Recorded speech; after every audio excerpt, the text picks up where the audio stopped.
욥기 40장부터 시작된 하나님의 대답할 수 없는 질문이 계속되는 거죠. 이 40장에는 그러나 이제는 나보다 젊은 자들이 나를 비웃는구나. 그들의 아비들은 내가 보기에 내 양떼를 지키는 개 중에도 둘만하지 못한 자들이니라. 그들의 기력이 쇠잔하였으니 그들의 손의 힘이 내게 무슨 소용이 있으리야. 그들은 곧 궁핍과 기근으로 인하여 파리하며 캄캄하고 메마른 땅에서 마른 흙을 씹으며 떨기나무 가운데서 짠 나무를 꺾으며 대쌀이 뿌리로 먹을거리를 삼느니라. 무리가 그들에게 소리를 지르므로 도둑같이 사람들 가운데서 쫓겨나서 침침한 골짜기와 흙구덩이와 바위굴에서 살며 떨기나무 가운데에서 부르짖으며 가시나무 아래에 모여있느니라. 그들은 본래 미련한 자의 자식이요 이름 없는 자들의 자식으로서 고토에서 쫓겨난 자들이니라. 이제는 그들이 나를 노래로 조롱하며 내가 그들의 놀림거리가 되었으며 그들이 나를 미워하여 멀리하고 서슴지 않고 내 얼굴에 침을 뱉는도다. 이는 하나님이 내 활시울을 늘어지게 하시고 나를 곤고하게 하심으로 무리가 내 앞에서 굴레를 벗었음이니라. 그들이 내 오른쪽에서 일어나 내 발에 덫을 놓으며 나를 대적하여 길을 에워싸며 그들이 내 길을 헐고 내 재앙을 재촉하는데도 도울 자가 없구나.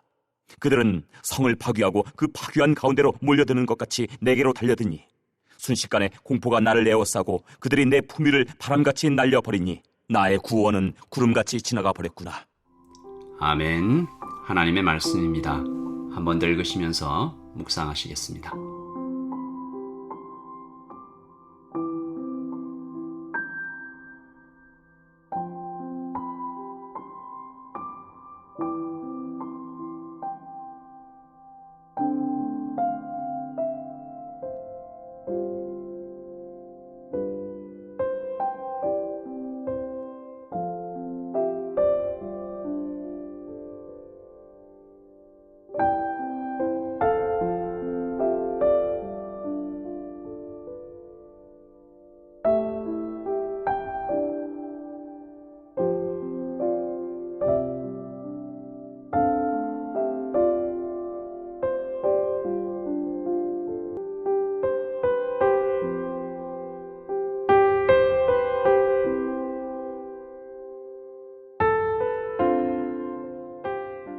우리 지난주부터 살펴봤었는데 38장부터 시작된 하나님의 대답할 수 없는 질문이 계속되고 있습니다. 38장에는 창조에 대해서 하나님께 질문하셨는데요. 이 40장과 41절에는 특별한 두 동물을 등장시키십니다. 40장에는 베헤못, 그리고 오늘 41장에는 리워야단인데 구체적으로 어떤 동물일까 의견들이 좀 많이 나뉘어요. 어떤 학자는 베헤못은 하마, 리워야단은 악어로 이렇게 번역하고 있는데 좀 무리가 있습니다. 40장에는 베헤못의 꼬리가 백향목 같다라고 했는데 이 하마의 꼬리는 굉장히 작죠. 그리고 41장 오늘 말씀 18절부터 21절에 리워야단의 입에서 불꽃이 나온다. 25절에는 일어서면 용사도 도망간다라고 했는데 이 악어가 계속 기어다니잖아요. 일어서지 않고 입에서 불도 나오지 않습니다. 학자들은 이거 뭐 이렇게 비유다라고 얘기를 하지만 어떻게 봐도 좀 무리가 되죠. 그래서 조심스럽게 이 베헤못과 리워야단이 고대의 공룡 중 하나였을 것이다 라고 보는 의견들이 있고 저도 이쪽이 좀 더 합당한 것 같아요. 하지만 오늘 말씀의 핵심은 이들의 정체를 밝히는 것이 아닙니다. 더 중요한 것이 있죠. 하나님은 왜 감당할 수 없는 이런 큰 맹수들, 공룡 같은 이런 큰 짐승들을 이렇게 만드시고 보여주고 계신가? 크게 세 가지 정도로 우리가 은혜를 좀 받을 수 있을 것 같습니다. 먼저 하나님의 지혜입니다. 여러분, 고대 사람들은 자기가 이해할 수 없는 자연현상, 그리고 특별히 이제 가나안의 이방인들이 바다에 고래 같은 큰 이 짐승들을 보면 뱀, 용, 괴물 이렇게 하고 또 이렇게 바알이 직면하는 혼돈의 힘 이러면서 두려워하죠. 모세는 창세기 1장 21절에서 단순하게 아주 명확하게 기록합니다. 하나님이 큰 바다 생물을 창조하셨다. 끝. 여러분, 그렇죠. 하나님은 하나님의 지혜로 가장 크고 무서운 것들도 하나님의 말씀으로 창조하셨습니다. 그리고 이게 시작이죠. 그러므로 둘째, 우리가 무엇을 두려워해야 할지 분명해지는 것입니다.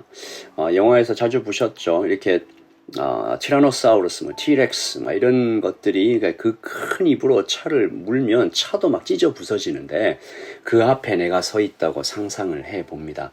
오늘 말씀 9절과 10절의 비명이 막 저절로 터져 나오지 않겠어요? 41장 9절, 그것의 모습을 보기만 해도 그는 기가 꺾이리라. 10절, 아무도 그것을 격동시킬 만큼 담대하지 못하거든 누가 내게 감히 대항할 수 있겠느냐.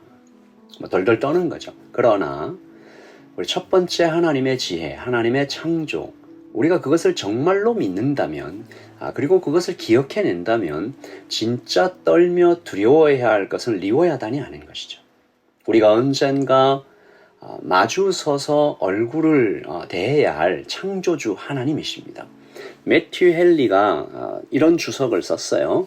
그런 거대한 짐승을 만들고 그가 가진 능력을 그런 짐승에게 주신 분과 과연 싸울 수 있는지, 아니면 그에게 복종하고 그와 화해하는 것이 지혜롭지 않을지 한번 곰곰이 생각해보라. 그리고 마지막으로 우리를 감격하게 하는 것은 크고 두려운 하나님이 그리스도 안에서는 찬양의 이유가 된다는 것입니다. 복음 안에 있을 때 하나님은 경외의 대상이 되죠. 천둥 소리가 우리의 마음을 떨게 하는 것이 아니라 하나님의 음성이 되고, 광대한 우주는 우리를 두렵게 하는 것이 아니라 하나님의 작품이 되는 것이죠. 이것을 알 때 욥은 리워야단같이 쳐들어온 그의 고난 속에서 하나님의 지혜를 발견하고 그분께 합당한 경배를 드릴 수 있게 되는 것입니다. 내가 저 짐승을 보니까 쓸모없다, 무섭기만 하다, 나에게 단 하나의 도움도 되지 않아서 그냥 저 짐승들 그냥 다 없어졌으면 좋겠다 라고 느꼈던 그 리워야단도 하나님의 작품인 것이죠. 최근에 한 목사님의 설교 중에 이런 얘기를 하시더라고요. 하나님은 역사와 인생 전체를 연극으로 보자면 거기에 악역들도 두셨다. 그리고 그 악역들은 전체 이야기가 진행할 때 꼭 필요하다라고 얘기하셨습니다. 그가 그 악역의 역할을 잘 해야 주인공이 배울 것을 배우고 성장하고 단단해진다. 이것에 대한 조망이 우리에게 도 있다면 우리는 그 악역이 충실하게 역할을 감당했을 때 잘했다라고 할 수 있지 않을까라고 한번 상상해 봅니다. 그러므로 오늘 하나님을 다 아는 것처럼 말하지 말아야 되겠습니다. 하나님의 창조의 깊이를 누가 다 이해할까? 다만 우리는 하나님의 선하심을 믿고 오늘 시작되는 오늘을 감사하며 또 견디며 가끔 한숨도 쉬겠죠. 툴툴거리며 불평도 하겠죠. 그러나 하나님 안에서 오늘을 살아가는 것이죠. 베헤못 같은, 리워야단 같은 고난과 고통이 나를 깎아서 더 멋진 작품이 되게 하리라고 믿는 것입니다. 하나님의 창조와 구원의 그 중심에 내가 있음을 감사하는 것이죠. 여러분, 오늘 혹시 여러분의 인생 가운데 오늘 하루를 시작하려고 하는데 리워야단 같다, 베헤못 같다라고 여기는 분들이 있다면 그 악역들이 나를 깎아 멋진 작품이 되게 하라고 곁에 두신 하나님의 섭리, 하나님의 신비를 발견하면서 하루를 시작하십시다. 기도하겠습니다.